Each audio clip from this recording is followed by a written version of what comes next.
Cuma kecil ya Pak? Di anu? Oh ya. Di full screen dulu. Sudah terlihat. Ya, di anu. Lalu di apa? Full screen.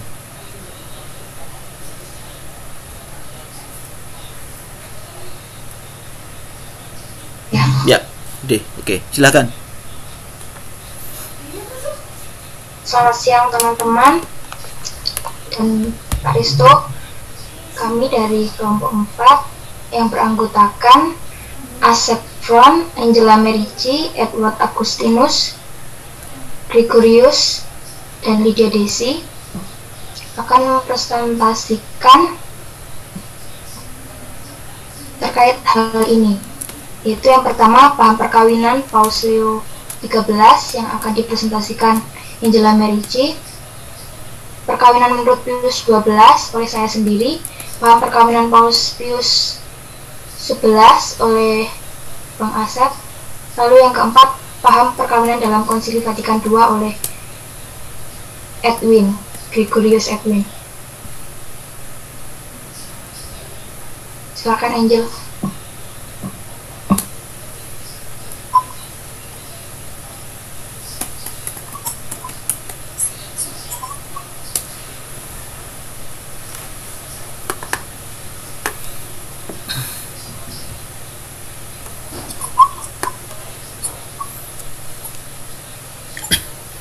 Halo Angel, suaramu nggak kedengaran. Nggak dengar belum? Dah. Sudah dengar? Halo? Ya. Saya ulangi ya. Saya akan membahas tentang paham perkawinan Paus Leo XIII yang membahas tentang surat tentang pernikahan Kristiani, yaitu ensiklik Arcanum yang diterbitkan oleh Paus Leo XIII pada tanggal 10 Februari tahun 1880. Dalam ensiklik Arcanum ini mempunyai konteks. Yang pertama, dunia sedang berubah. Gereja berhadapan dengan pemerintah Prancis yang anti-klerikal dan pemerintah Italia yang minta keamanan dan kekuasaan gereja. Lalu yang kedua, konteks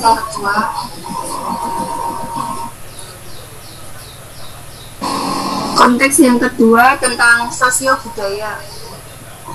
Eropa sedang dalam masa peralihan budaya. Mereka masih bertahan pada budaya lama, tetapi juga sekaligus tertarik dengan ajakan pembaruan yang menyangkut kehidupan sosial, hak pribadi, dan kehidupan politik. Konteks yang ketiga, paham masyarakat tentang hidup berkeluarga yang dipengaruhi tentang pergeseran budaya. Mereka masih memegang agama, tetapi sekaligus juga terikat pada gagasan baru yang mulai diperkenalkan oleh banyak kelompok. Lalu selanjutnya tentang struktur ensiklik.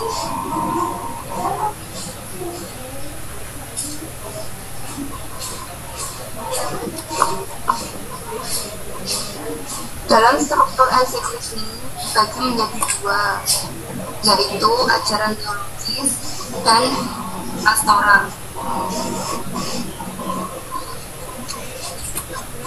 Yang pertama, ajaran teologis. Rencana Allah. Allah ini berkehendak untuk mengutus Kristus hadir di dunia, menyatakan Allah dan memperbarui segala sesuatu. Gereja menyatakan keputusan dari Kristus. Lalu Kristus mengutus gereja untuk memperbaiki apa yang hancur dalam dirinya manusia, membalikan apa yang itu hancur berkeping-keping. Yang kedua, perutusan gereja.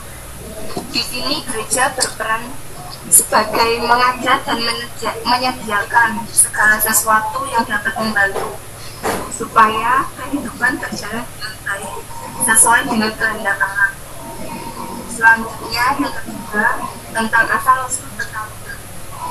Perkawinan tentang hari ini, Adam dan Hawa adalah awal penciptaan yang diciptakan oleh Hawa sebagai pasangan yang sepadan. Persatuan pria dan wanita itu bersifat demikian atau biasa disebut tak terceraikan sejak dahulu kala, karena dipersatukan oleh Allah bukan sekedar oleh manusia. Yang keempat, kemerasakan perkawinan. Di sini terjadi problem, yaitu nilai luhur perkawinan yang dicederai atau dilecehkan. Bahkan orang-orang yang telah membuat Musa memungkinkan adanya perceraian. Perkawinan juga bukan berdasarkan kodrat, tetapi berdasarkan rasionalitas pemerintahan atau kuasa negara. Maka ikatan nikah menjadi festival, tugas dan hak manusia, yaitu suami istri juga menjadi jelas. Yang kelima, Kristus datang menggambarkan hubungan perkawinan. Persatuan antara bisa dipisahkan atau bisa diceraikan. Para rasul harus mengajarkan bahwa perkawinan menjadi persatuan antara Kristus dan gereja. Selanjutnya masuk pada nasihat pastoral. Yang pertama, perkawinan dipercayakan kepada gereja. Gereja ini mempunyai hak memutuskan perkawinan, bukan negara. Ini karena kehendak Allah, bukan karena kehendak kodratnya. Pria tidak boleh memberi ancaman dan kasus perzinahan, serta pria melanggar jurnalnya. Larangan perkawinan paksa. Ayah keluarga jangan merampas kebebasan anak untuk menentukan pasangan hidupnya, serta gereja menyatakan bahwa perkawinan yang terjadi antara wanita yang masih dengan darah bersifat batal atau tidak akan berlaku. Yang kedua, pandangan manusia. Kuasa perkawinan ada pada Kristus dan gereja, dikarenakan filsafat dan kurang dalam hal ini menilai bahwa perkawinan terdapat pada hukum Allah. Perkawinan masih bisa dari masalah perkawinan ini menghilangkan keputusan dari perkawinan, sehingga akan digantung dan dicatatnya sendiri. Hukum gereja ditolak dan hukum sosial diterima, lalu berkembang ketika dan muncul hal-hal serta membentuk hukum yang mengatur konsep perkawinan. Yang ketiga adalah peranan gereja. Gereja yang mau dengan gigih mempertahankan keputusan dan tak terceraikan perkawinan. Perkawinan juga diatur dalam hukum sipil, tetapi gereja sadar bahwa sakramen perkawinan juga memiliki hubungan yang penting dengan situasi kehidupan yang berada di bawah tata pemerintahan sipil.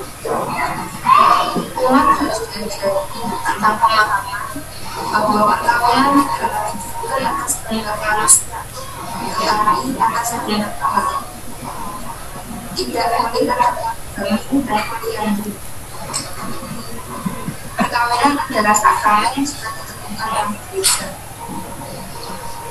Selanjutnya akan dijelaskan oleh Lydia Desi.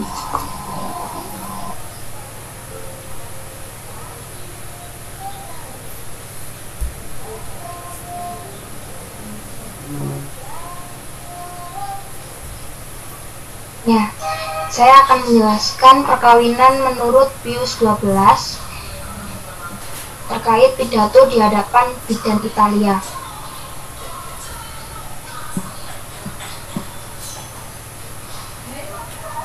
Konteksnya, pada tahun 1935 di buku Herbert Downs itu tertulis tujuan perkawinan itu harus disadari bahwa perkawinan adalah lembaga sosial. Lalu pandangan ini ditolak oleh Kongregasi Urusan Iman di tahun 1944 yang menegaskan tujuan perkawinan adalah menurunkan dan mendidik anak. Lalu pada tahun 1930 Ugino menemukan metode pantang berkala. Jadi pada saat itu terjadi dua situasi ini.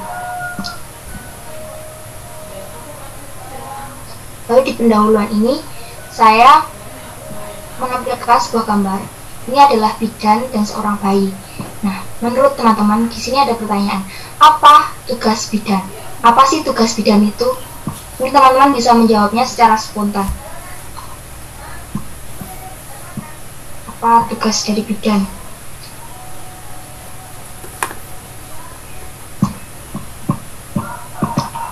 Membantu persalinan. Ya, membantu persalinan. Mungkin dari teman yang lain?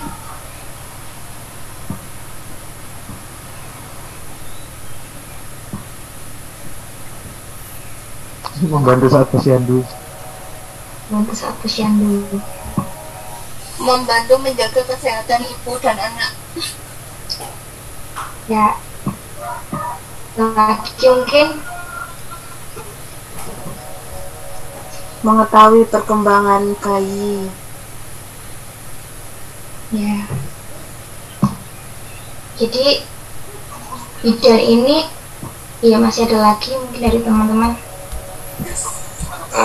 Membantu apa ya namanya sebagai kayak membantu apa namanya kalau orang sebelum melahirkan baik pun perencanaan kelahiran ataupun sesudah kelahiran itu. Terima kasih. Ya. Ya, makasih teman-teman. Jadi bidan itu kan tenaga kesehatan yang membantu wanita selama atau sejak masa kehamilan hingga melahirkan. Dan tugas bidan ini memberikan pelayanan dasar dalam pranikah, memberikan nasihat, dukungan, semacam itu, dan juga memberikan bertugas dalam proses persalinan, mengasuh bayi sudah kelahiran juga. Jadi materi yang mau saya sampaikan ini nanti juga akan berbicara tentang keluhuran martabat manusia yang dilahirkan, dan bidan memiliki tugas yang penting dalam hal ini, memiliki tugas yang mulia. Karena apa? Karena bidan ini harus bertindak sesuai atau berdasarkan hukum-hukum Allah, dan bidan ini juga harus tahu sejauh mana ia boleh bertindak dan tidak boleh bertindak. Karena proses adanya manusia ini perlu dihormati sebagaimana yang dikehendaki oleh pencipta. Dan hal ini mau mengingatkan bahwa luhurnya martabat manusia yang dilahirkan, janin bayi yang mau dilahirkan itu, sama pula dengan luhurnya tugas para bidan yang membantu. Nah, lalu jika ada bidan yang tidak, mungkin ada yang menjalankan tugasnya kurang baik atau semacam itu, berarti bidan ini juga belum menyadari mulianya tugas yang diemban. Di bagian kedua yaitu kerasulan profesional, yang akan membahas terkait janin, aborsi, perlunya bidan merasul, dimana janin itu dinilai semartabat dengan ibunya dan juga semartabat dengan manusia-manusia lain. Oleh karena bermartabat itu tidak boleh dilarang adanya abortus yang kerap kita kenal yang kita ketahui ada dua jenis aborsi itu ya, disengaja dan terjadi begitu saja, tidak sengaja, seperti keguguran seperti itu. Nah, terkait dengan hal ini, mengapa para bidan perlu merasuk? Para bidan ini perlu merasuk supaya untuk membela kehidupan bayi-bayi itu, kehidupan para bayi. Dan berdasarkan kalau misalkan ada seorang ibu yang datang ke bidan untuk mau melakukan aborsi, nah maka bidan ini juga harus menolak dengan tegas permintaan tersebut. Karena apa? Karena ada perintah Allah untuk jangan membunuh. Bidan memiliki tugas yaitu untuk membina, mendampingi keluarga-keluarga supaya bisa mensyukuri anggota baru yang juga sebagai karunia dan anugerah dari Allah. Disinilah tugas mulia dari para bidan. Namun permasalahannya mungkin ada yang menganggap bahwa ada orang tua yang menganggap kalau anak itu beban, bukan karunia. Maka disitulah nanti tugas para bidan ini dapat menjaga, dapat menyelamatkan, atau mungkin membaptiskan jika terjadi suatu hal yang tidak terduga. Misalkan bayi itu mau meninggal, mau mati gitu. Lalu berbicara tentang moral perkawinan.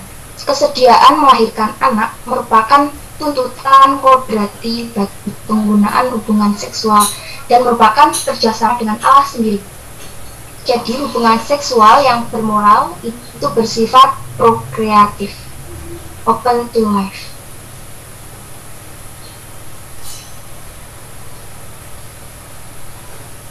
Pemandulan. Bicara mengenai pemandulan, itu juga ada pemandulan langsung dan pemandulan tidak langsung. Dan gereja menolak adanya pemandulan langsung, yaitu tubektomi, vasektomi, pengangkatan rahim yang bukan alasan kanker, dan sebagainya. Nah, kalau seorang ibu yang memiliki kanker rahim yang diangkat, lalu ia tidak subur lagi, tapi dengan diangkat ibu ini selamat, maka ini diperbolehkan karena pemandulan ini bersifat tidak langsung, yang merupakan akibat dari atau konsekuensi dari sebuah tindakan itu tadi, supaya ibu tadi selamat. Terkait dengan penelitian yang baru dari Jepang atau Austria, dipahami sebuah teori bahwa wanita memiliki siklus masa subur dan tidak subur. Ketika subur dan melakukan hubungan seksual, maka tidak akan terjadi pertemuan sel sperma dan sel telur. Di sini nanti akan membahas seperti pembatasan hubungan seks dan juga tentang pantang berkala. Jadi bila pembatasan di wanita yang memiliki siklus yang tidak subur ini boleh berhubungan seksual tanpa adanya prokreasi. Lalu berbicara tentang pembatasan hubungan seks ini, jika terjadi setelah menikah, itu dapat dibenarkan asal didasarkan oleh alasan yang jelas, alasan yang memadai, seperti untuk membatasi kelahiran.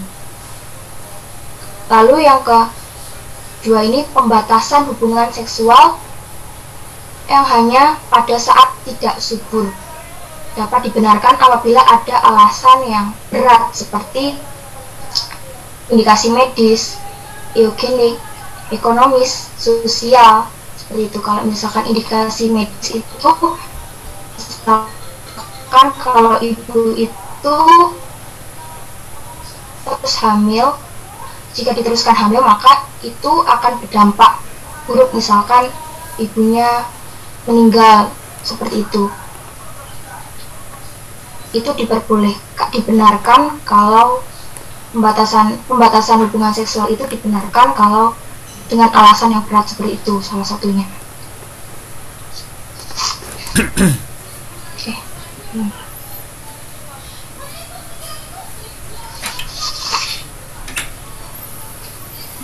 orang bisa mengatakan pantang berkala ya, itu tadi kan pantang berkala itu menghindari kehamilan atau pantang melakukan hubungan seks seperti itu. Nah, mungkin itu juga orang bisa mengatakan kalau itu bertentangan dengan kehendak Allah karena menganggap itu juga merendahkan martabat atau kemampuan manusia yang bisa mengatur diri.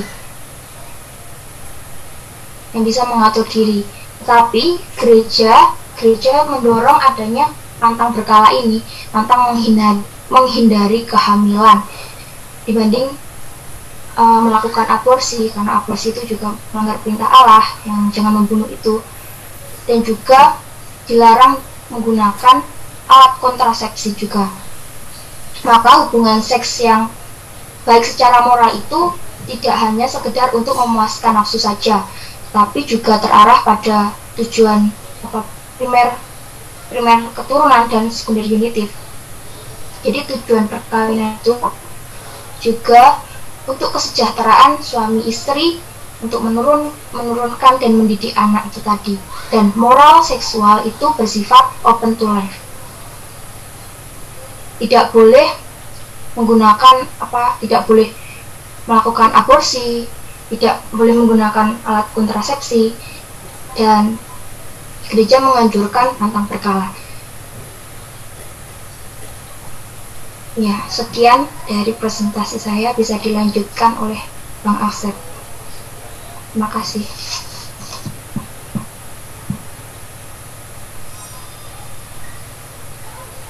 Terima kasih Bida Desi. Apakah suara saya terdengar? Jelas. Baik, terima kasih. Jelas. Yang berikutnya ensiklik Casta Canubi. Nah, ensiklik ini adalah sebuah ensiklik kepausan yang diumumkan resmi oleh Paus Pius ke-11 pada tanggal 31 Desember 1930. Nah, dokumen ini juga menjelaskan tentang kekuasaan gereja dalam masalah-masalah moral, bukan hanya terkait dengan perkawinan saja, tetapi juga moral-moral perkawinan itu sendiri.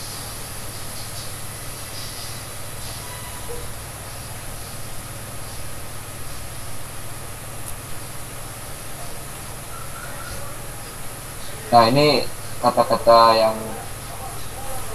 terkenal dari Paus Pius ke-11. Damai Kristus di dalam kerajaan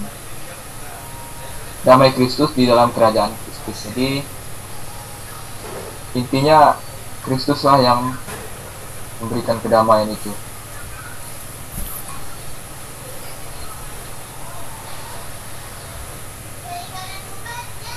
Nah, konteks pada zaman Paus Pius ke-11 ini, beliau itu seorang paus yang merupakan ahli diplomasi dan mampu mengatasi ketegangan-ketegangan di berbagai negara Eropa.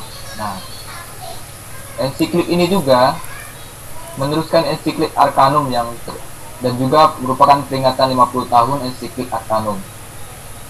Nah, dalam konteks permasalahan juga di zaman Paus Pius ini juga munculnya gerakan biblis atau patristik serta teologi historis dan sistematis. Jadi pada konteks zaman ini munculnya gerakan biblis itu ya anti seperti menyalahkan, tidak sepakat dengan ajaran-ajaran gereja begitu.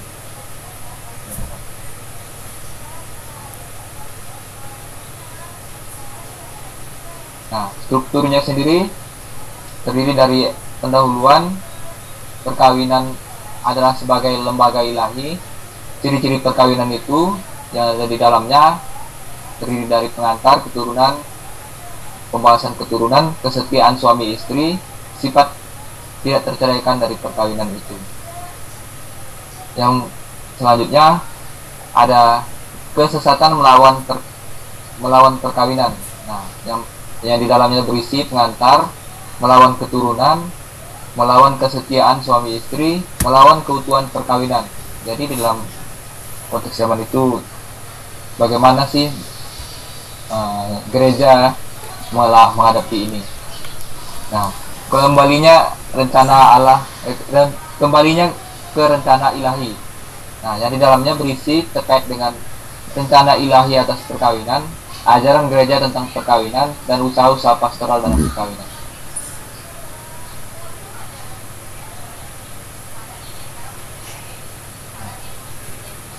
Kalau kami kelompok memutuskan untuk merangkum sedikit dari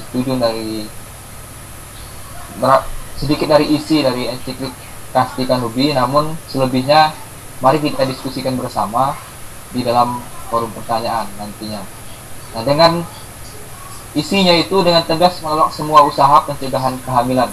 Jadi ensiklik ini dengan tegas itu menolak usaha pencegahan kehamilan. Paus juga prihatin karena suami istri saat itu menekankan pemenuhan kebutuhan seksual saja, jadi tanpa memikirkan pendidikan anak dan sebagainya. Itu hanya tidak sampai ke situ, hanya mereka mementingkan yang penting berhubungan seksual saja, tetapi tidak selebihnya. Mungkin apakah itu nanti dibawa ke perkawinan ataukah tidak, justru tidak sampai pada pemikiran itu. Nah, anak juga merupakan layaknya dilihat sebagai anugerah Tuhan. Jadi ensiklik ini menegaskan anak itu sebagai anugerah Tuhan. Namun di dalam perkawinan itu juga Paus Fransiskus hanya membenarkan pantang mutlak sebagai jalan mencegah kehamilan. Tidak. Jadi Paus Pius itu lebih menegaskan supaya menggunakan KB alami dengan pantang mutlak sebagai jalan pencegahan kehamilan, dengan tidak menggunakan KB buatan yang dibuat oleh manusia itu sendiri. Nah, tujuannya sendiri dari ensiklik ini, silakan dilanjutkan, Des.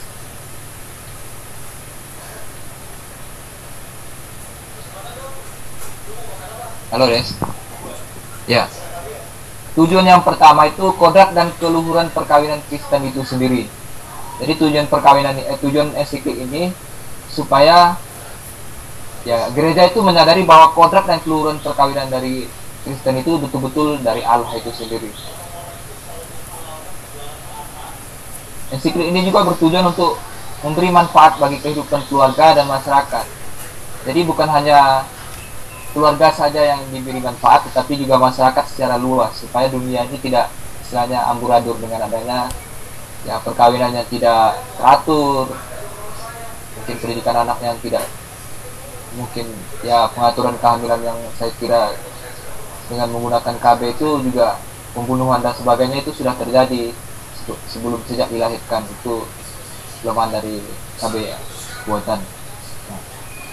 Ensiklik ini juga bertujuan meluruskan kekeliruan terkait dengan pengajaran Injil yang penting tentang perkawinan. Jadi ada beberapa kekeliruan dari ensiklik sebelumnya yang kemudian diluruskan pada ensiklik ini.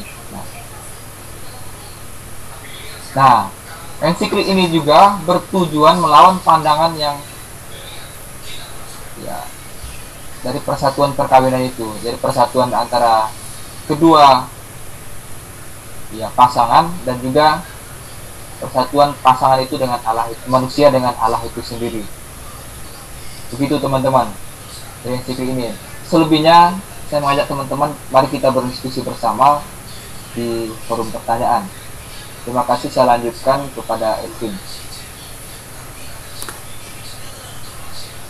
Selanjutnya mengenai paham perkawinan menurut Konsili Vatikan kedua.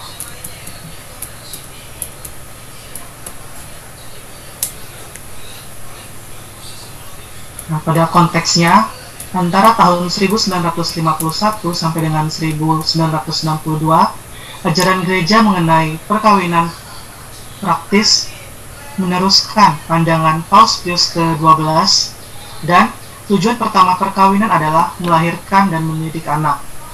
Nah, dari sini dapat dilihat bahwa dengan berbagai pandangan sebelumnya mengenai berdasarkan Paus Pius ke-12 juga, tujuan perkawinan itu adalah melahirkan dan mendidik anak. Nah, dalam perkawinan tersebut apabila kedua orang tua, suami dan istri tersebut hanya mementingkan hubungan seks tersebut, tidak menuju kepada tujuan dari perkawinan itu, hal tersebut termasuk ke dalam hal yang kurang sempurna. Lalu, teologi perkawinan makin kuat membicarakan pentingnya hubungan antara suami istri, sehingga makna cinta kasih dalam perkawinan serta hidup berkeluarga semakin menonjol. Pandangan Herbert Doms yang semula dicurigai yang awalnya masih dicurigai, namun pada Konsili Vatikan saat itu mulai diterima. Karena itu, ada dua diskusi pokok pada masa prakonsili dan setelah Konsili Vatikan kedua, yaitu yang pertama adalah hakikat perkawinan sebagai persekutuan cinta kasih, dan yang kedua, perkawinan sebagai lembaga prokreatif. Dua pandangan itu memiliki akibat tersendiri berkaitan dengan hubungan seksual. Pandangan yang menekankan persekutuan cinta kasih membuat hubungan seksual dimaknai sebagai ungkapan cinta, sementara yang menekankan unsur prokreatif membuat hubungan seksual demi tujuan prokreasi tersebut.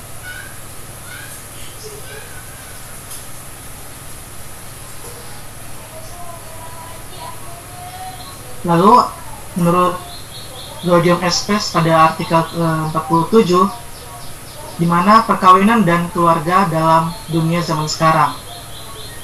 Kesejahteraan rukun perkawinan berhubungan dengan keselamatan dan kesejahteraan pribadi, masyarakat maupun gereja. Perkawinan bermakna sosial dan gerejawi. Maka ini berdampak pada keluhuran martabat dari perkawinan yang mengganggu. Lalu tujuan dari konsili seperti menjelaskan pokok ajaran gereja tentang perkawinan, membela dan mengembangkan martabat perkawinan. Dari sini, dari artikel 47 ini dapat dilihat bahwa perkawinan itu memiliki martabat yang luhur dan berhubungan dengan makna sosial dan juga gerejawi sendiri. Dari sini juga dapat dilihat bahwa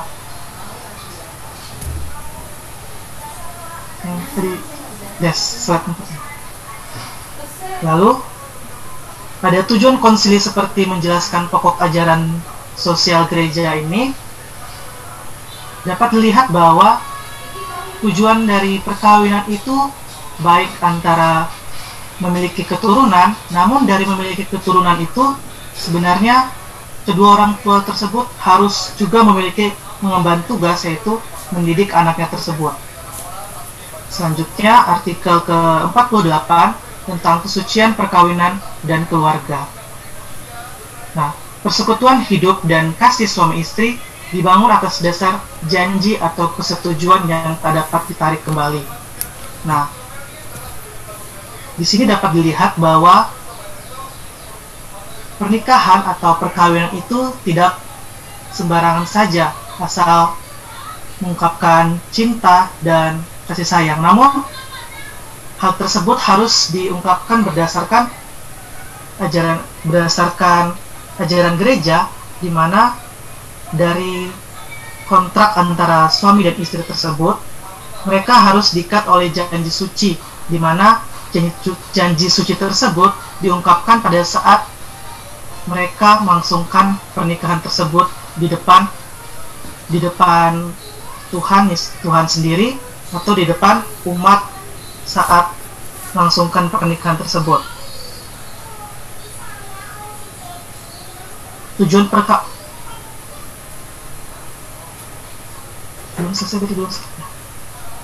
perkawinan dan cinta kasih suami istri adalah kelahiran dan pendidikan anak. Lalu janji suami istri dikaruniai oleh sakramen Allah. Sakramen itu menjadi daya yang menguduskan dan menguatkan bagi suami istri untuk melaksanakan tugas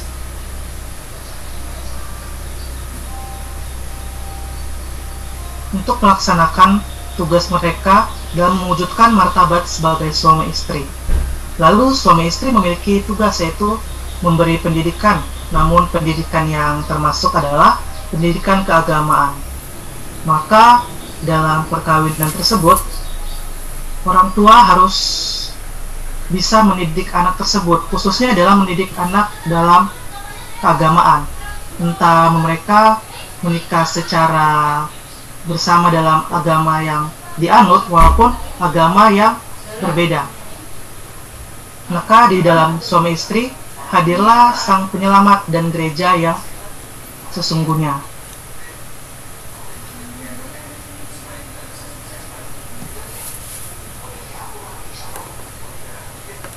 Lanjut, tes. Lalu artikel yang ke-49 adalah cinta kasih suami istri. Perkawinan pada dasarnya bersifat monogam atau tak terceraikan. Cinta kasih itu bersifat manusiawi dan mencakup kesejahteraan pribadi. Cinta kasih suami istri secara istimewa diwujudkan dalam tindakan khas suami istri, yaitu hubungan seksual. Di dalam ikatan perkawinan tersebut, suami dan istri memiliki martabat yang sama dan sederajat. Perkawinan didukung kesetiaan dan keserasian cinta dan perhatian dalam pendidikan anak. Nah, dari pernyataan ini dapat dilihat bahwa apabila suami istri tersebut tidak memperhatikan anaknya, serta tidak antara keluarga tersebut, antara ibu, anak, dan ayah tersebut tidak memiliki hubungan yang baik, serta memberikan perhatian penuh khususnya kepada anaknya, anak tersebut akan memiliki sebuah proses atau perubahan yang terbilang cukup lambat. Namun apabila perhatian, cinta kasih yang diberikan oleh suami dan istri itu kepada anaknya dengan penuh, dapat dilihat bahwa perubahan tersebut bisa terjadi, di mana perubahan khususnya pada perubahan budaya di mana anak tersebut bisa saja mengikuti budaya dari sang ayah atau budaya dari sang ibu, khususnya contohnya saja pada budaya berpakaian. Lalu dalam hal psikologi, apabila anak tersebut diperhatikan dengan baik, dengan penuh kasih sayang, psikologis anak tersebut juga terbilang sangat baik, dan mungkin anak tersebut bisa sangat pandai dalam berpikir dan beraktivitas. Lalu dalam hal sosial, anak tersebut apabila dididik secara baik, diperhatikan secara menyeluruh, anak tersebut bisa menjadi anak yang terbuka kepada keluarganya, khususnya kepada ibu dan ayahnya tersebut, serta dapat berkembang dengan baik di lingkungan sekitar, walaupun anak tersebut bisa saja berubah atau berpindah tempat, sehingga dia tuh bisa mudah dalam bergaul dan menyesuaikan diri dengan lingkungan yang baru.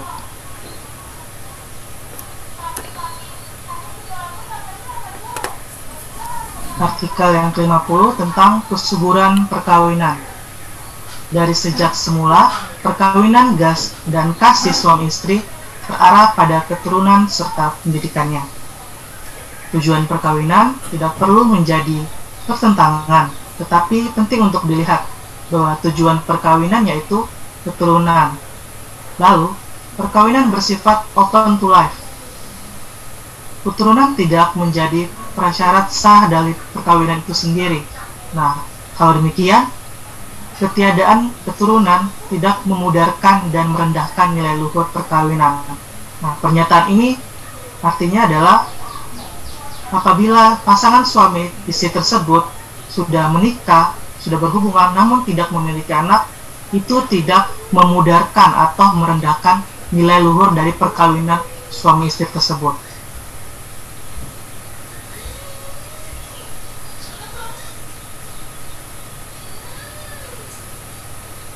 Selanjutnya, tes.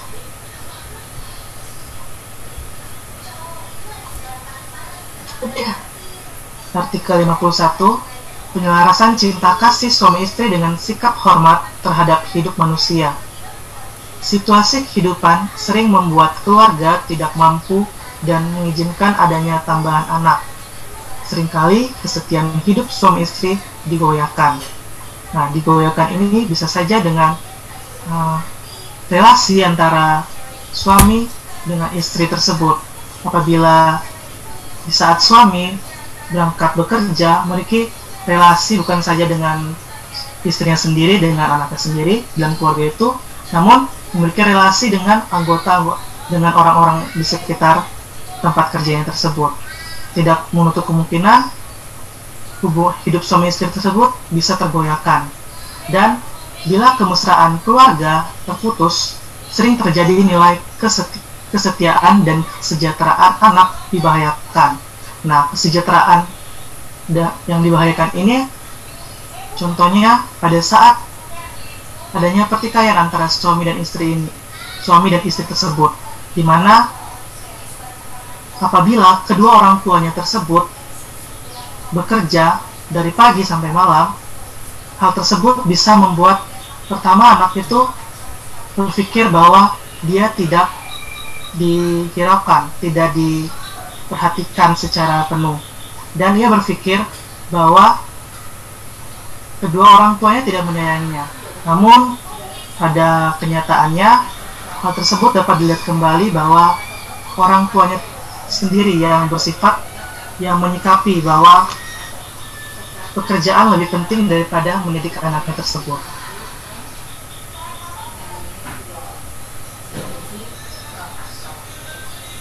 Lalu, tidak mungkin ada pertentangan antara hukum-hukum ilahi tentang penyaluran hidup dan memupuk cinta kasih suami istri.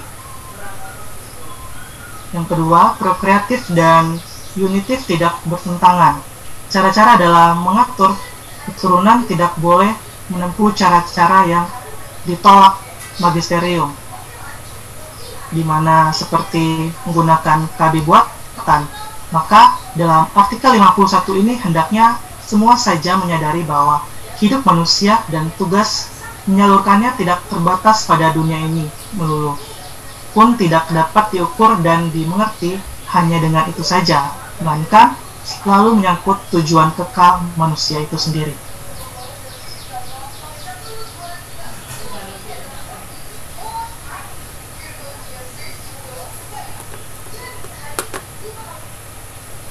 Artikel yang ke-52, pengembangan perkawinan dan keluarga merupakan tugas semua orang. Poin yang pertama adalah komunikasi dalam kebaikan kesepakatan suami istri dan kerja sama orang tua dalam pendidikan anak menjadi unsur yang konstitutif dalam keluarga. Pendidikan anak diarahkan supaya mereka kelak mampu menghidupi panggilan hidup mereka. Maka dari itu, hubungan atau peran dari orang tua itu sangat penting dalam perkembangan anak tersebut, khususnya dalam pendidikan anak tersebut di saat mereka pada usianya untuk mencari jati diri mereka. Baru poin yang kedua, keluarga menjadi dasar pertemuan antara generasi. Di sini terjadi sikap saling membantu dan saling mendewasakan. Nilai-nilai kehidupan keluarga perlu dikembangkan. Perkembangan itu dibuat melalui kesaksian hidup mereka maupun melalui kerjasama dengan sesama yang berkehendak baik kepada mereka sendiri.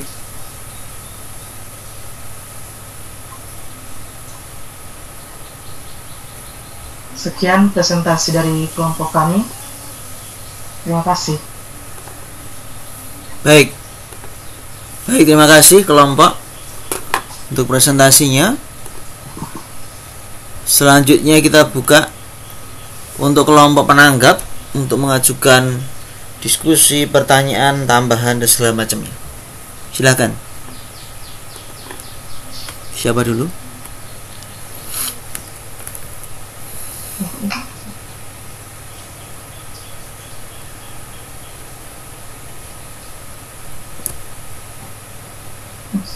Apa suara saya bisa terdengar, Pak? Bisa.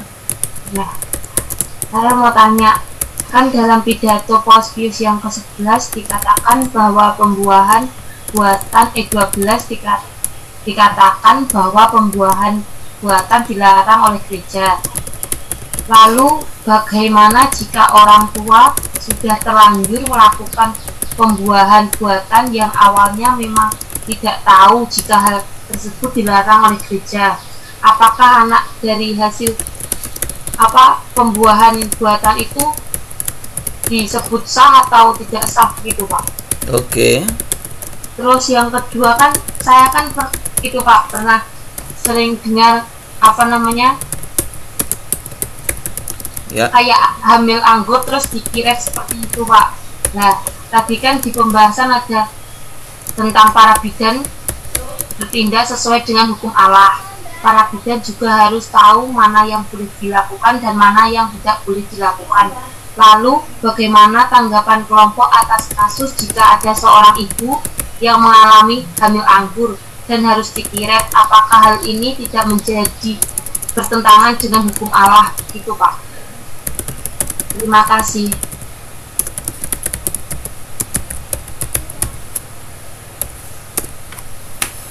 Oke. Yang lain anggota kelompok? Saya Pak. Malenia. Oke. Ya Pak. Silakan. Tujuan perkawinan kan mendidik dan melahirkan anak. Nah, jika ada suami istri yang mempunyai pekerjaan yang membuat mereka harus tidak mempunyai anak, lalu mereka itu melakukan hubungan seksual dengan memakai pencegah kehamilan. Apakah itu termasuk dalam dosa? Memakai apa tadi? Misalnya pencegah kehamilan. Oh.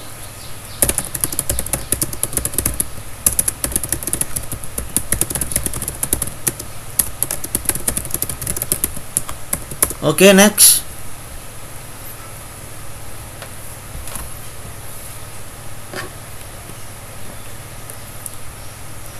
Anggota kelompoknya siapa saja?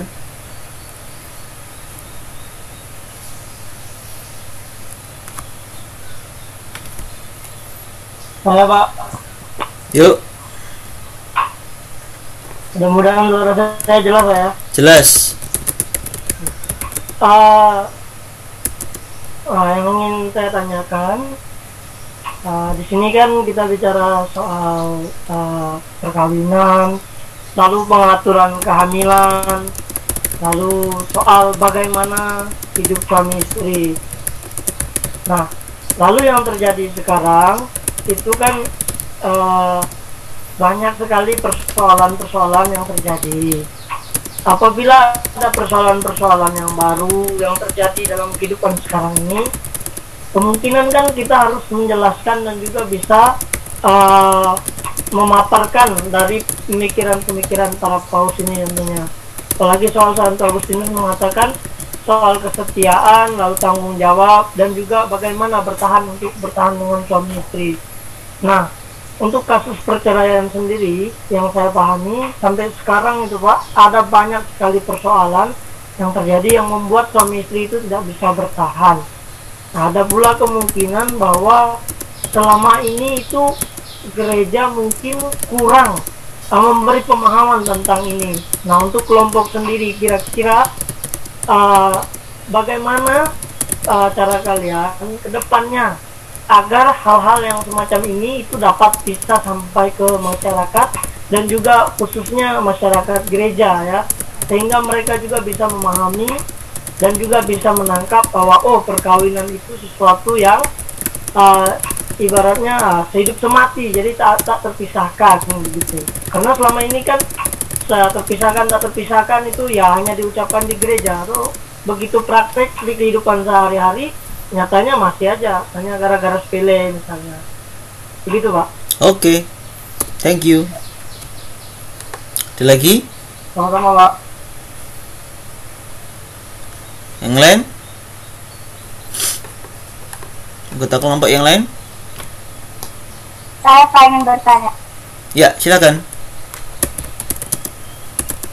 Saya pernah mendengar Pak di kampung halaman saya bahwa mereka kan sudah menikah tuh Pak, suami dan istri, dan mereka memiliki kesepakatan untuk tidak mempunyai anak karena mereka sudah bahagia dengan hidup berdua.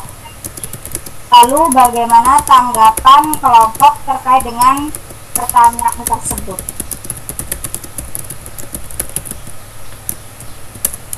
Oke. Ada lagi yang lain?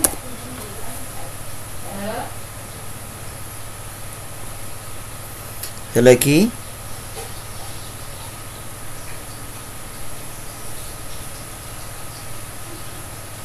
Saya Mas. Oh ya, Aditya Bima. Iya, kan tadi diungkapkan juga bahwa impotensi itu merupakan apa? Halangan dalam perkawinan, bisa merupakan halangan dalam perkawinan. Nah, untuk mengetahui orang tidak terkena gejala impotensi itu apakah jika hanya melalui kata-kata dan itu terlanjur menikah kan malah pisah nanti malah bahaya. Apakah mungkin ini pandangan saya Pak, ada cara untuk melihat bisa impotensi atau tidak itu dengan melakukan prakteknya terlebih dahulu seperti itu Pak, sebelum menikah, jadi melakukan sumatio terlebih dahulu untuk melihat apakah itu impotensi, apakah itu diperbolehkan seperti itu Pak. Oke.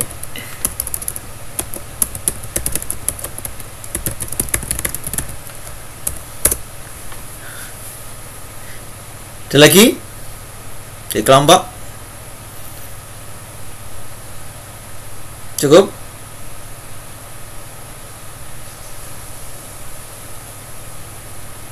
Oke. Ada banyak pertanyaan. Terima kasih untuk kelompok penanggap. Silahkan. Mau milih yang mana dulu untuk mau dibahas, dipecahkan begitu?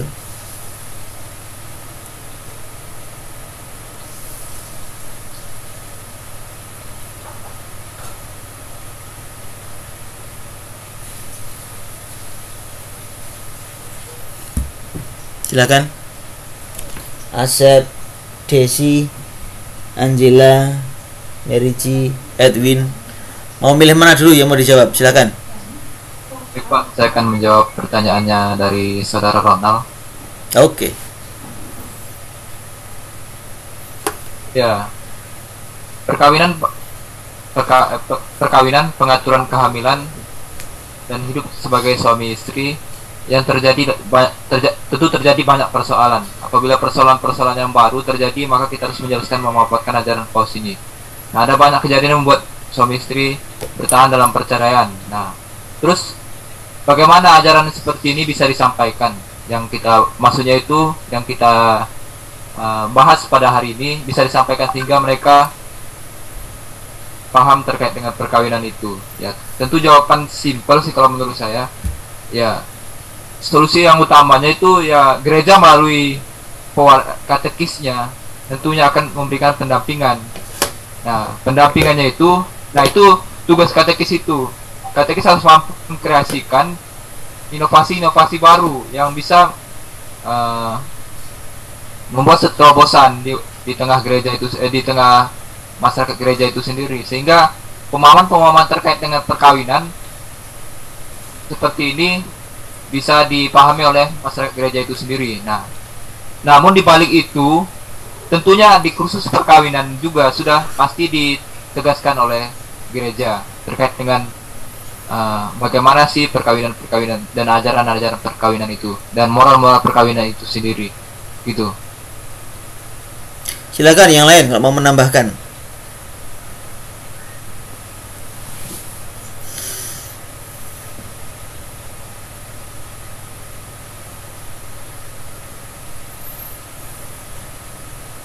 Saya Pak Silakan. juga menjawab pertanyaan dari Malinia yang kita bahas pertanyaannya Ronald dulu. Ronald. Supaya tidak mencar-mencar satu masalah dulu.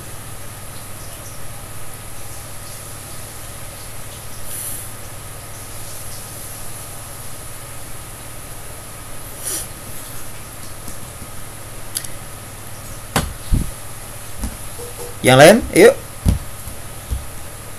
Dalam Familiaris Consortio tidak salah ya, atau siapa? Pembinaan itu ada 3. Pembinaan untuk persiapan perkawinan itu ada 3. Persiapan namanya persiapan jangka jauh, persiapan jangka dekat, dan setelahnya, pembinaan setelahnya, pasca. Jangka jauh itu apa? Ya, untuk anak-anak, untuk remaja, untuk orang muda. Jangka dekat khusus persiapan perkawinan. Lanjutannya apa? Ya, pembinaan keluarga Kristiani secara umum. Hanya saya tidak tahu ya, di gereja kita, di banyak gereja mungkin tidak terlalu ditekankan. Hanya kalau Anda punya kesempatan ikut pelajaran agama, mungkin Anda sempatlah belajar soal perkawinan. Tapi kalau enggak, rasanya tidak. Bahkan di mimbar gereja saja, imam juga jarang untuk ngomong soal perkawinan.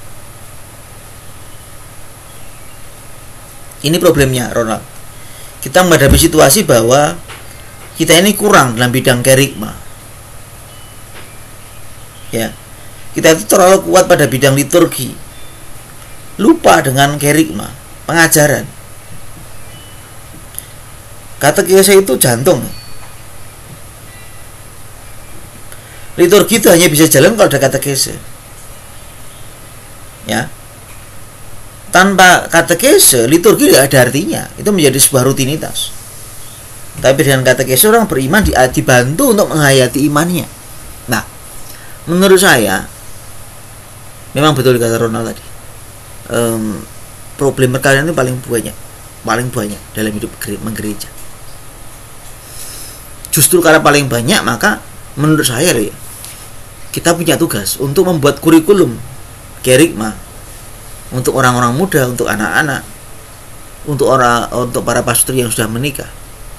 Tanpa ada kurikulum yang bagus, kita akan menghadapi bahaya besar. Seringkali kita boleh jujur melihat bahwa ajaran-ajaran dari televisi itulah yang lebih gampang muncul, yang seringkali didengar. Ajaran tetangga-tetangga kita yang muslim itu lebih gampang didengar. Karena pasti ditonton di televisi, ada beritanya. Tapi ajaran gereja jarang sekali terdengar. Itu sih tanggapan saya. Harus ada kurikulum tentang kerigma, tentang perkawinan terutama. Yang lain menanggapi silakan.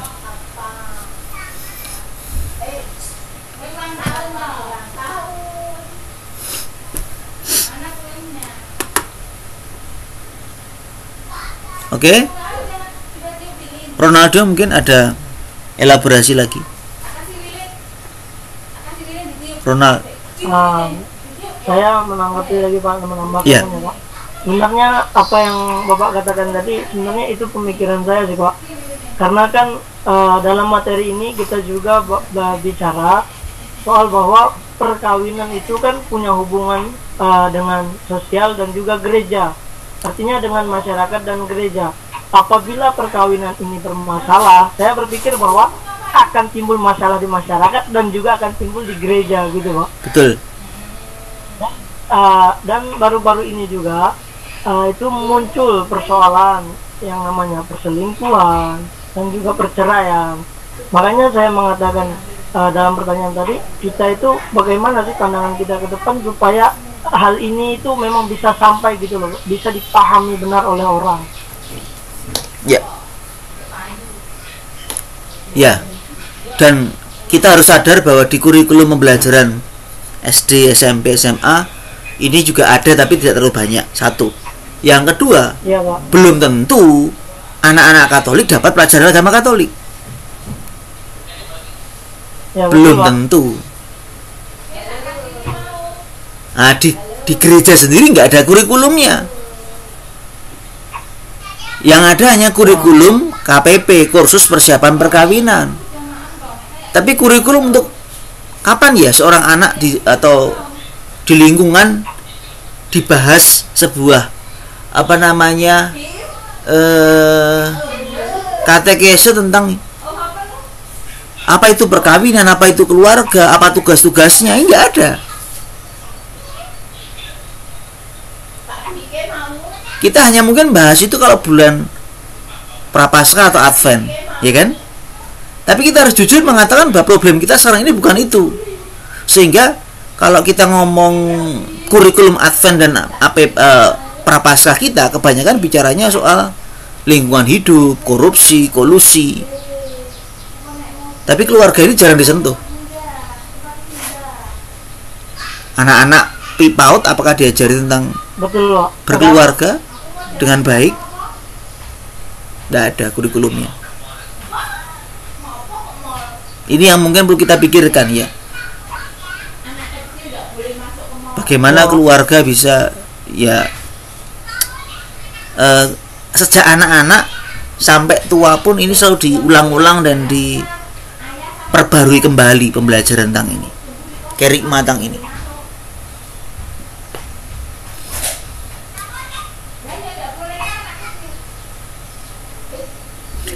Bahkan kalau kita ngomong jujur ya, yang namanya pembinaan pasutri itu hanya ada di ME ya, ME. Itu kan organisasi. Kalau retret mereka bayar. Terus masyarakat yang nggak bisa bayar gimana? Kenapa hanya ada ME? Gitu loh. Bagi saya ini aneh gitu. Lalu masyarakat biasa gimana? Pembinaannya lewat apa? Orang ikut ME itu kan tidak banyak juga kan? Iya Pak. Ya itu masalah kita. Nah mungkin kalau anaknya jadi katekis di paroki, tolong buat program-program pembinaan untuk anak-anak, untuk ini supaya apa? Ke depan kalau mereka nikah oke gitu loh. Kalau supaya orang nikahnya seagama caranya gimana? Buat apa? Hah? Buat apa?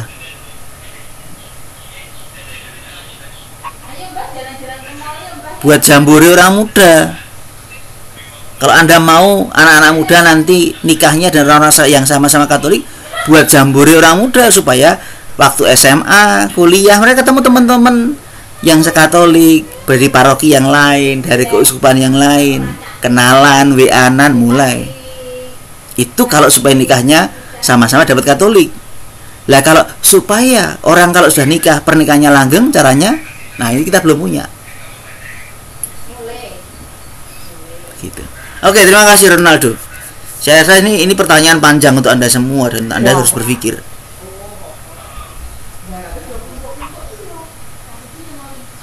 Terima kasih Pak. Oke, silakan. Mungkin yang lain bisa menjawab. Oke, ada usulan regulasi UMK. Regulasi gak menarik sih untuk UMK. Anjang sana, dolan bareng, main bareng. Nah, itu lebih menarik untuk orang muda. Tapi di situ baru diisi sesuatu. Jangan hanya rekoleksi, bosen. Anda tidak suka kan? Selalu rekoleksi. Ya. Oke, terima kasih. Next.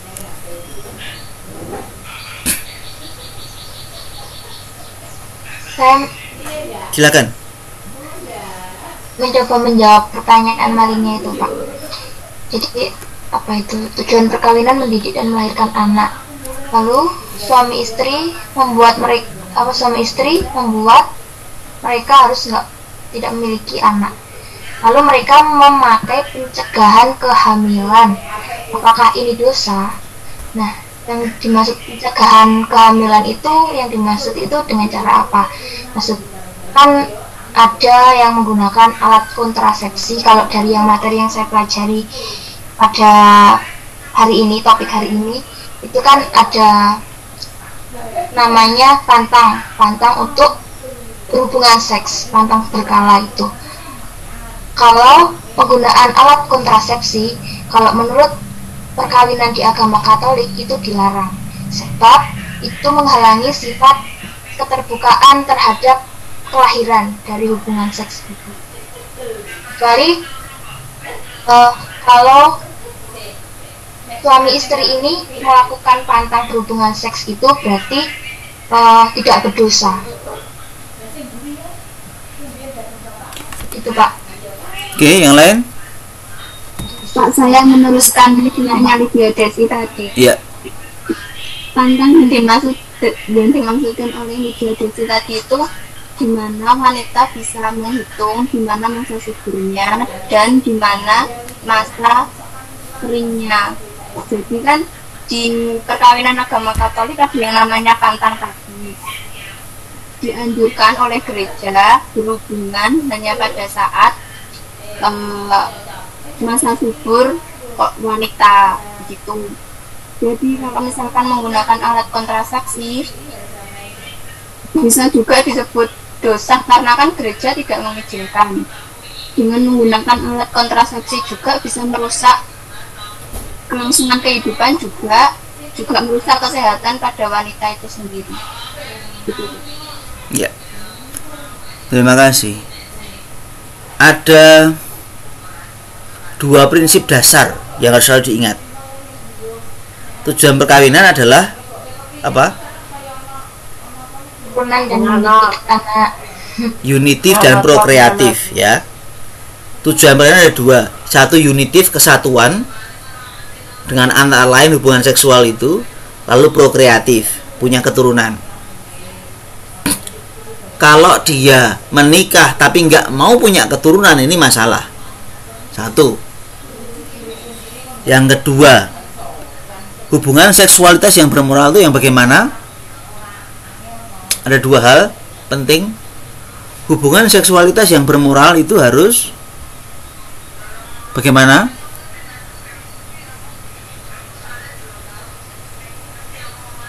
Satu, harus bagaimana? Hubungan seksual yang bermoral itu harus mendasarkan pada kerjasama itu Pak. Dilakukan oleh pasangan suami istri sendiri. Satu, ya kan? Nggak boleh dengan orang lain, kan? Jelas. Yang kedua, bersifat Open to life. Open to life. Nah, maka selalu kalau ada masalah ini kerangkanya di situ, ya. Kerangkanya di dua hal itu. Ya. Kalau makanya ini juga problem juga. Dia nggak mau punya anaknya karena apa gitu loh.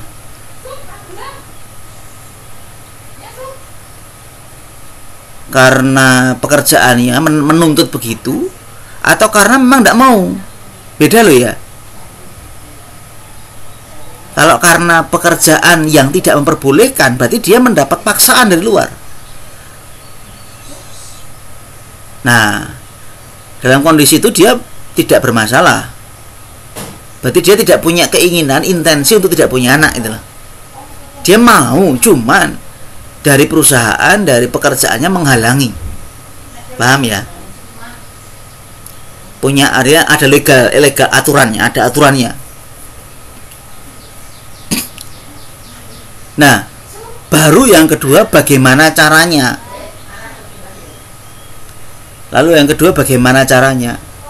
Pakai pantang berkala atau pakai alat tambahan yang bersifat kontraseptif dan kontravita. Nah, itu nanti masanya di situ.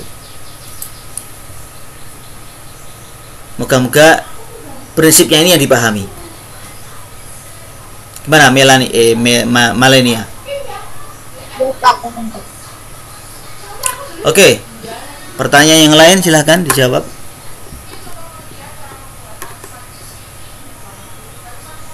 Saya Pak mau coba menjawab pertanyaan Wulan. Oke, silahkan. Pertanyaannya itu suami istri punya kesepakatan untuk punya anak, karena tidak punya anak karena merasa bahagia dengan hidup berdua. Bagaimana tanggapan kelompok? Nah, menurut tanggapan dari saya sendiri bahwa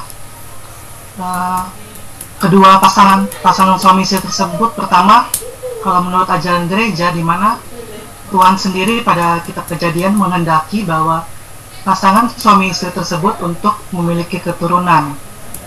Nah, dari situ dapat dilihat bahwa pasangan suami istri tersebut tidak mengindahkan dari tujuan perkawinan itu, yaitu melahirkan anak dan mendidik anak tersebut. Nah, dari situ juga dapat dilihat kalau banyakkan orang, khususnya di luar negeri, mereka tidak menginginkan anak karena berbagai alasan. Nah, seperti yang dalam permasalahan ini dilihat bahwa mereka ini tidak ingin mempunyai anak karena merasa bahagia anak. Jadi pertanyaannya lagi ini adalah bahagia seperti apa yang dapat sehingga mereka tidak menginginkan anak. Kalau secara umum kalau kita lihat bahwa apabila pasangan suami istri tersebut tidak menginginkan anak itu karena alasannya itu seperti contohnya karena masalah ekonomi, yang kedua masalah antara pasangan suami istri tersebut antara kesejahteraannya, serta berpikir kalau memiliki anak apakah mereka bisa mendidik anak tersebut serta membiayai anak tersebut hingga kelak nanti anak tersebut besar. Lalu yang kedua, terkadang kedua pasangan suami istri tersebut berpikir apabila mereka memiliki anak, pada saat mereka lebih mementingkan pekerjaan, mereka tidak bisa mendidik anak tersebut dengan lebih baik sehingga anak tersebut tidak dapat perhatian dan kasih sayang yang cukup dari kedua orang tuanya. Itu menurut saya, Pak. Oke, yang lain? Ada yang mau menambahkan? Soal budaya nggak mau punya anak ini soalnya. Dan betul tadi dikatakan ada banyak budaya itu berkembang. Ada yang karena pekerjaan merasa tidak mau, kalau di susu yang kemarin ada yang merasa bahwa anak itu beban bagi keluarga. Ada yang tidak mau mengalami krisis-krisis dengan punya anak. Ada yang merasa nggak punya ekonomi yang cukup untuk punya anak. Ada banyak hal yang sekarang ini menjadi kuat bahwa orang tidak mau punya anak.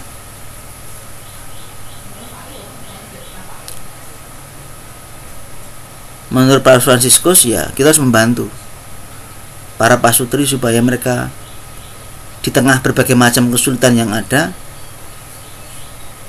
bergerak menuju pada kepenuhan hidup Kristiani, yaitu kalau orang memang menikah ya memang mau punya anak. Tujuannya antara lain itu. Jadi kita harus membantu para pasutri supaya mereka menyadari apa makna perkawinan mereka kalau itu sudah terlanjur menikah. Kalau orang-orang muda yang belum menikah tapi hidup bersama dengan target memang tidak mau punya anak, nah, ini kita juga punya tugas mendampingi mereka supaya mereka meneguhkan hidup bersama mereka dalam kerangka sakramen perkawinan, dan akhirnya itu tadi mau ambil bagian dalam rencana Allah untuk punya keturunan. Meskipun saya katakan ada banyak tantangan untuk punya anak zaman ini.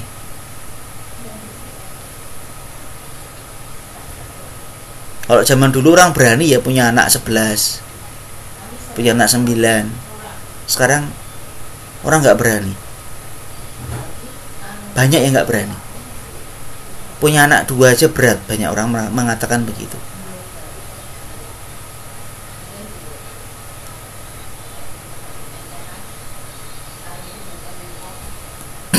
Dulu orang mengatakan banyak anak banyak rezeki. Sekarang orang mulai berkata banyak anak banyak masalah, ya begitu. Nah ini perubahan budaya yang sedang terjadi dan sedang bergerak, yang mungkin perlu kita bantu untuk diatasi. Maka kalau di Surabaya ada kata-kata 2 anak lebih baik, begitu. Artinya 2 anak lebih itu baik, dan begitu.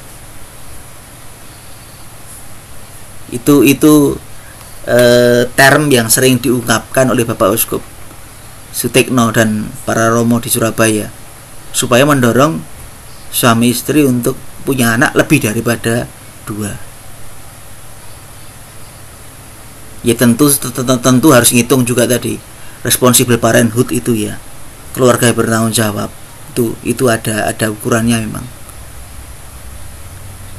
Tapi kalau bisa lebih dari 1, lebih dari 2, kenapa hanya 2, kan begitu.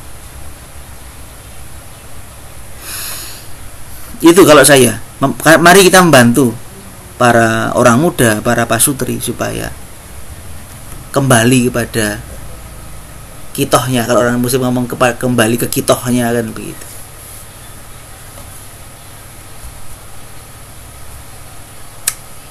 Oke, ada tanggapan?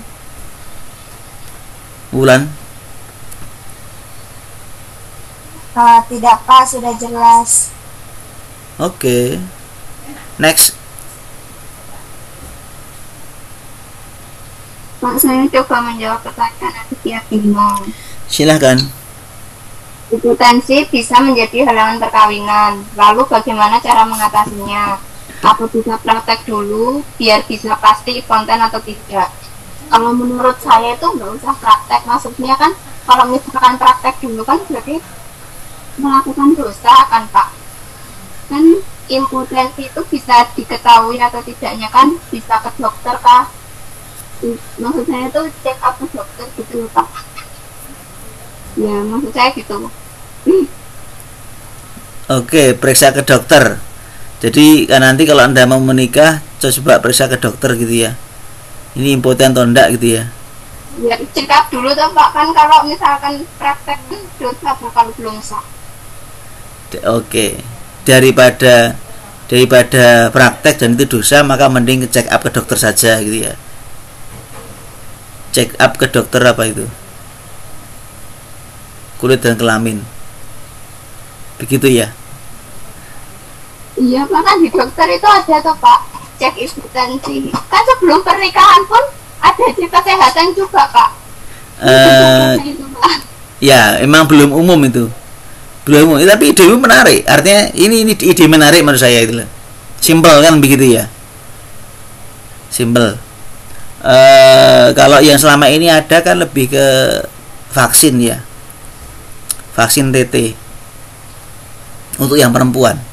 Supaya nanti kalau ada perobekan dia tidak menjadi tetanus kan begitu.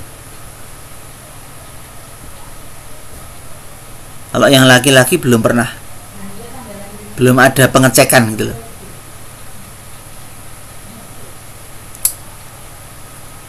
Tapi ini perlu saya tanyakan kepada teman-teman yang perempuan ini. Kalau anda sudah punya pacar belum? Nah, kalau Anda sudah punya pacar, Anda harus tahu loh ya. Bulan ada Pak. Tahu gimana Pak maksudnya Pak? Ya, Anda harus tahu. Ini laki-laki Anda normal atau enggak? Ada tanda-tandanya. Ada tanda-tandanya. Anda yang laki-laki juga harus tahu. Ini kalau Anda punya pacar dan Anda mau menikah, Anda harus pasti bahwa calon Anda ini tidak frigid. Ya, kalau laki-laki impotensi, kalau perempuan kan frigiditas. Frigiditas itu ya nggak bisa dimasuki, nggak bisa. Kalau laki-laki impotensi. Nah, masing-masing Anda harus punya teknik untuk bukan mengalami ya. Nanti kalau mengalami nanti seperti yang diomongkan Aditya tadi. Tapi untuk memahami dinamiknya. Contoh gini. Kalau Anda perempuan, Anda punya pacar laki-laki, tapi lakinya halus, sopan, nggak pernah neko-neko dengan Anda, nggak ada tanda-tanda physically untuk melihat perempuan lalu tertarik. Nah, itu hati-hati, jangan-jangan dia homo dia. Kalau di Bali itu beberapa teman yang pernah ke sana cerita, kalau di tempat-tempat pantai begitu ada laki-laki yang sopan, halus, sangat respect pada wanita, ternyata mereka gay gitu loh. Ya namanya cowok normal, Anda harus tahu lah. Kalau cowok Anda tidak pernah melihat, tidak pernah tertarik dalam tanda kutip dengan ketika melihat ada perempuan yang menarik atau apa tubuhnya gitu, itu hati-hati. Jangan-jangan dia tidak normal dia. Jangan-jangan dia DC dia. Itu Anda perlu paham.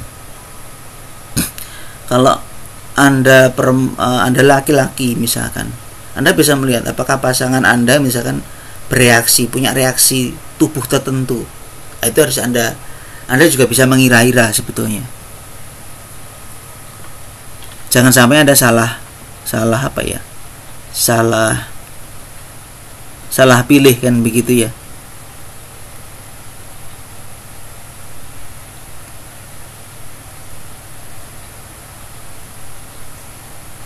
Karena kalau salah pilih repot juga soalnya. Ya kalau paling bagus tadi Angela Merici tadi, cek aja dua-duanya. Apakah ada frigiditas atau impotensi di antara mereka berdua. Nah, itu menarik kalau itu untuk memastikan. Begitu. Ya kan? Yang lain mungkin ada komentar.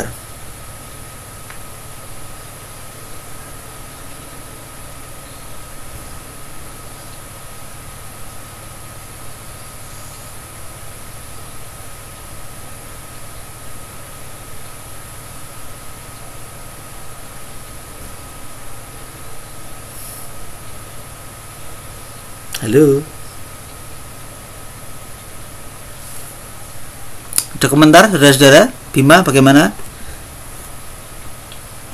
Ya Pak, saya juga kepikiran sama seperti Angel tadi sih Pak, sebenarnya mengecekkan, tapi kan juga bisa saja mungkin kalau ngeceknya sendiri-sendiri ya, bisa saja orang itu berbohong atau apa. Jadi saya mikirnya paling praktis ya, yang pasti juga adalah melakukan praktek. Namun ternyata ya kembali lagi itu kan juga termasuk perbuatan dosa ya, itu. Jadi tentangannya itu di situ Pak. Saya bimbangnya, ragunya di situ. Ya kalau solusi saya selain medis adalah tadi mengecekkan pada respon tubuh. Ya respon tubuh. Ya kalau Anda punya cowok tapi cowok tidak pernah memeluk Anda misalkan, tidak pernah tertarik memeluk Anda, lah ini kan masalah. Itu tanda-tanda loh itu. Jangan-jangan dia gay. Kalau Anda lihat film ya, kadang-kadang Anda bisa lihat kan tokoh-tokoh tertentu yang memang dia gayanya begitu. Nah, ini harus hati-hati betul kalau ketemu yang gayanya apa ya, kalau cowok dia lemah gemulus, hati-hati betul. Artinya dari penampakan, dari perangainya Anda bisa melihat kok gitu. Yang susah memang kalau perempuan yang frigid, itu lebih susah untuk ketahuan. Tapi juga Anda bisa melihat bisa merasakan nanti respon tubuh misalkan ketika dipeluk bagaimana misalkan. Itu Anda bisa melihat apakah ada respon dari tubuh si perempuan misalkan. Itu salah satu cara sih. Kalau pelukan kan masih wajar ya. Begitu. Atau berciuman masih wajar. Masih dalam taraf normal begitu. Anda bisa melihat dari respon itu. Tapi lebih daripada itu no. Kalau dulu bahasanya OMK saya, kepala leher ke atas yes, leher ke bawah no. Nah itu kalau kita ngomong orang pacaran, leher ke atas yes, leher ke bawah no. Nah ini bisa Anda bisa lihat dari respon tubuh itu bagaimana. Paham ya maksudnya ya? Saya tidak terlalu ngomong paham. Ya saya tidak terlalu ngomong vulgar karena nanti didengar anak saya kan repot juga. Iya Pak, iya. Paham.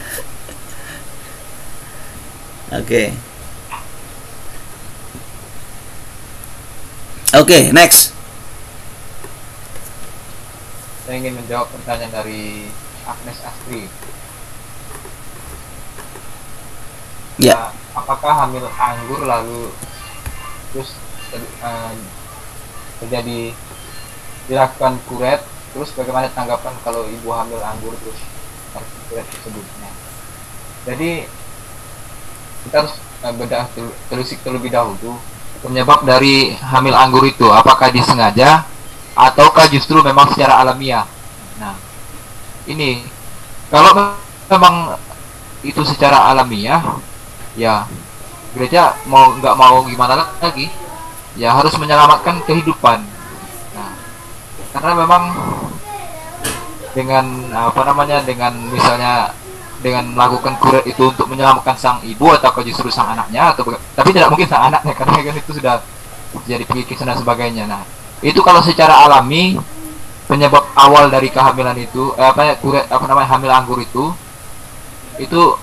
tidak apa-apa. Tetapi kalau memang itu dibuat secara misalnya secara pakai obat dan sebagainya, itu yang justru masalah. Nah, kalau menurut saya begitu. Jadi secara alami itu diperbolehkan, maksudnya dengan tujuan untuk keselamatan manusia itu sendiri. Nah, yang pertama tadi, nah IMP dilarang. Nah, bagaimana jika orang tua sudah terlanjur melakukan implan? Nah, ya saya kira begini ya, kalau menurut saya sendiri itu in vitro penitentiation adalah ya itu metode kehamilan buatan, metode pembuahan sel buatan.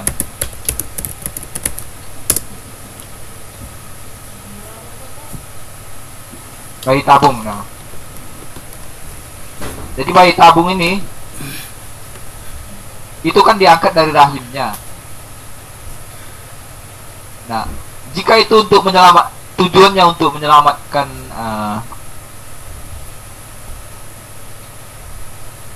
nah, bayi tabung ini kan tujuannya untuk menyelamatkan kedua anak dan juga orang tuanya. Nah, kalau menurut saya secara pribadi, ya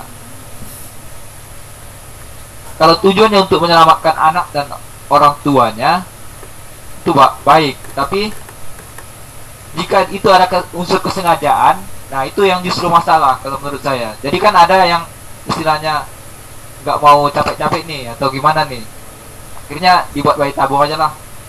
Itu yang masalah kalau menurut saya.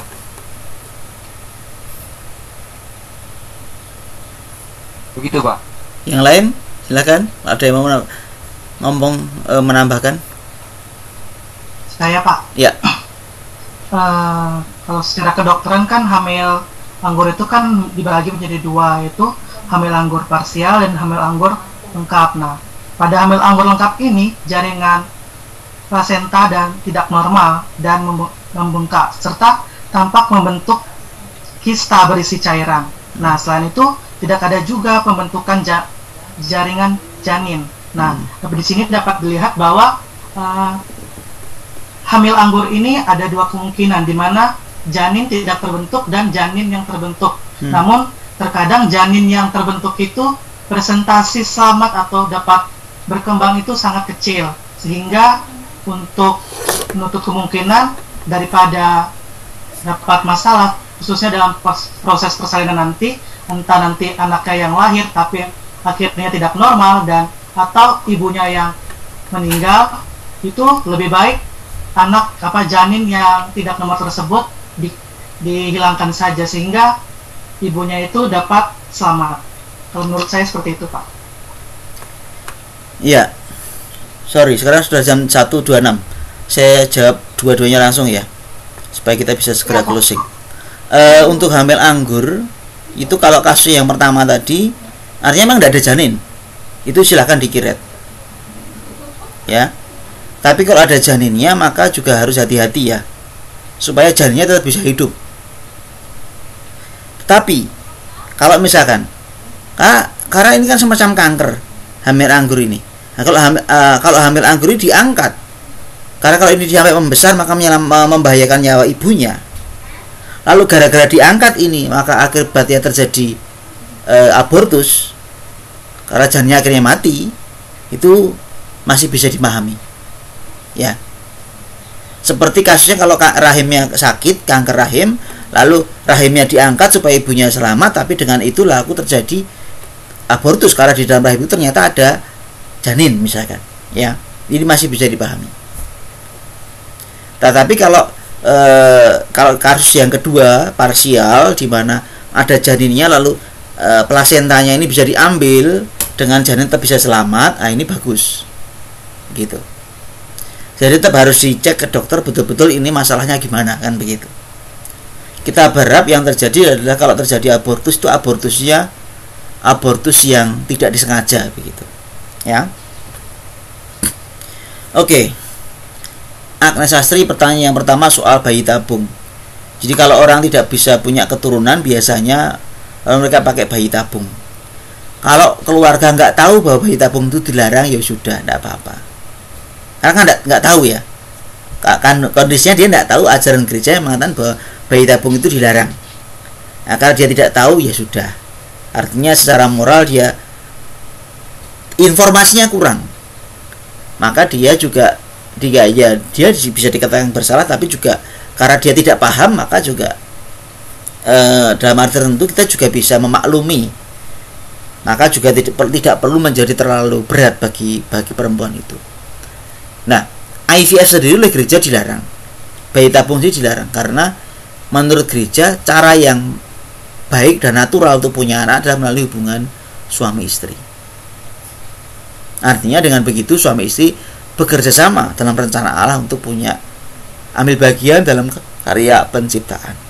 Nah, nanti di kuliah moral Capitas Selecta, harapan saya IVF ini dibahas secara lebih mendalam, termasuk surogasi, termasuk juga nanti genetic engineering dan segala macamnya akan lebih bagus memang dibahas di kuliah moral Capitas Selecta, begitu. Tapi intinya sebetulnya kita menolak bayi tabung. Kelahiran anak itu melalui hubungan seksual suami istri, natural, begitu. Kira-kira begitu, Astri. Ya Pak, terima kasih. Oke teman-teman, sudah jam 31.29. Terima kasih untuk perjumpaan hari ini. Semoga ini berguna bagi teman-teman. Untuk materi minggu depan, saya masih harus membuat satu video lagi, tapi materinya PPT-nya sudah jadi sebenarnya. Tinggal saya membuat video penjelasan tentang Amoris Laetitia. Nanti tolong sabar, mungkin Senin baru bisa saya upload di YouTube-nya. Terima kasih teman-teman untuk diskusi hari ini. Selamat siang, selamat bermalam minggu. Terima kasih. Selamat siang.